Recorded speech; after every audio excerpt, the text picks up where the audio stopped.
markaa daalan tahay duruuf adag ay ku hayso diif ay kaa muuqato oo aad adiga habsaantid waxay ku dhihi doonaan kuwa ku dhow ehel iyo asxaab noocay doonaan ha ahaadaan hebel waa isbedelay amba heblaayo waa isbedeshay ayay ku dhihi doonaan mararka qaar ayagoo og duruufaha adag ee aad maraysid balse danahooda oo kaliya ayay ayaga ka hadlayaan iyo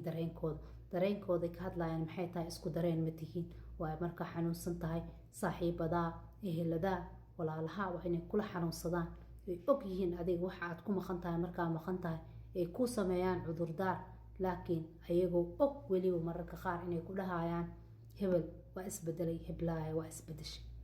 midda kaleente markaa danahaaga garatid oo maxayd adiga aad dhexda u xiratid noloshaadii wixii adiga dan ku ah oo kaliya aad ku mashquushid ayagan waxay ku dhihi doonaan heblaayo waa isbedeshay amba hebel waa isbedelay